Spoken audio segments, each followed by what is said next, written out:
আসসালামু আলাইকুম প্রিয় দর্শক, অন্য মঞ্চের আলাপচারিতায় আপনাদের সকলকে আমন্ত্রণ জানাই।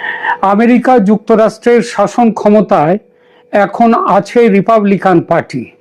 এই পার্টিরই একটি সংস্থা, তাদের একটি সংগঠন ইন্টারন্যাশনাল রিপাবলিকান ইনস্টিটিউট গত সেপ্টেম্বর অক্টোবরে বাংলাদেশে একটি নির্বাচনী জরিপ করেছে।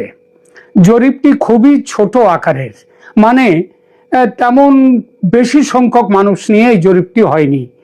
18ই নভেম্বর 2025-এর সর্বশেষ চূড়ান্ত তালিকা অনুযায়ী বাংলাদেশের মোট ভোটারের সংখ্যা 12,76,95,183।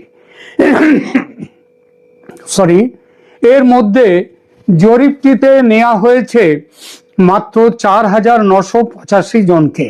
তার মধ্যে আবার 54% মানুষ মতামত দিতে অস্বীকার করেছেন, অর্থাৎ 46% মানুষ, ওই যে মোট বললাম যেটা, যে 4,985 জন, তার মধ্যে 54% মানুষ মতামত দেননি। তার মানে 46% মানুষ তাদের মত দিয়েছেন। এই সংখ্যাটি হয় মাত্র 2293 জন, যা কিনা বাংলাদেশের মোট ভোটার সংখ্যার কত পার্সেন্ট জানেন?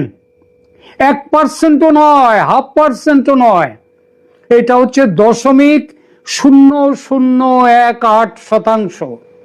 এই 4,985 জন মানুষকে অরিজিনালি বেছে নেওয়া হয়েছিল বাংলাদেশের 8টি বিভাগের 63টি জেলার মধ্যে থেকে। বোধহয় 64 জেলা আছে, তার থেকে একটিতে নেই।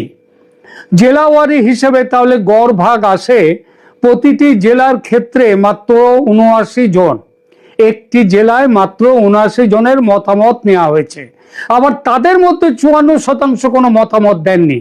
তার মানে আমরা যদি ধরি মোট মানুষ হচ্ছেন 100 জন, সেই 100 জনের মধ্যে থেকে 79 জন, মানে 79 জনের মধ্যে থেকে 54%, অর্থাৎ 43 জন বাদ গেছে। থাকলো কতজন? মাত্র 43 জন বাদ গেলে থাকে 79 থেকে 43 বাদ গেলে 36 জন থাকে। তার মানে গড় হিসাবে একটা জেলায় মাত্র 36 জনের মতামতের উপর ভিত্তি করে তৈরি হয়েছে এই জরিপটি। কে তৈরি করেছে? IRI, international Republican institute. তারা আবার নিজে এই জরিপ করেনি, একটি স্থানীয় সংস্থাকে দিয়ে জরিপটি করিয়েছে। যে স্থানীয় সংস্থা কে সেপ্টেম্বর অক্টোবর 2025 সালের জরিপ পরিচালনার দায়িত্ব দেওয়া হয়েছিল, তার নির্দিষ্ট নাম IRI, মানে আমেরিকার ওই প্রতিষ্ঠান রিপাবলিকান দলের। তারা সেই রিপোর্টে উল্লেখ করেনি যে কাদেরকে দিয়ে করেছে। কি বলেছে জানেন? সেখানে শুধু বলা হয়েছে, the survey was conducted on behalf of the International Republican Institute centre for insights in survey research by a local research firm. অর্থাৎ জরিপ IRI সেন্টারের ইনসাইটসের ইনসার্ভে রিসার্চের পক্ষে একটি স্থানীয় গবেষণা সংস্থা এই জরিপটি করেছে। এর 2-3 বছর আগে 2023 সালে IRI একটা জরিপ করেছিল, তারও পরে আরেকটা করেছে। সেখানে স্থানীয় সংস্থা ইনোভেটিভ রিসার্চ অ্যান্ড কনসালটেন্সি এবং রেড স্টোন সায়েন্টিফিক নামের সংস্থা দুটিকে তারা এই জরিপের কাজ দিয়েছিল। এবার নয়, সেগুলো শেখ হাসিনার শাসন আমলে। তখন ফ্যাসিস্ট শাসনে নাম প্রকাশে ভয় ছিল না, ভয় ছিল তো সেই জন্যে তাদের নামটা প্রকাশ হয়েছিল।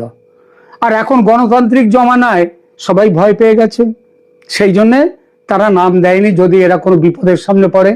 অন্য কোনো সংস্থা এমন জরিপ করলে ছুঁড়ে ফেলে দেয়া হতো, কিন্তু এটা নামি সাহেবদের জরিপ, তার উপর আমেরিকার ক্ষমতাসীন রিপাবলিকান দলের অভ্যন্তরীণ সংগঠনের জরিপ।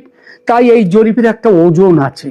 এবং এটাকে যদি আমরা ধরে নিই যে এটাকে একটা দেশের বিরাট সংখ্যক মানুষের মধ্যে তাদের নিয়ে একটা কোন দিকে হাওয়া বোঝার জন্যে, হাওয়া জানার জন্য এই জরিপ, সুতরাং এর একটা ওজন আছে। এই সার্ভের ওপর ভিত্তি করে বাংলাদেশ নিয়ে ট্রাম্প প্রশাসনের নীতি পরিবর্তনের বড় সম্ভাবনা আছে। সেটাও আর একটা কারণ।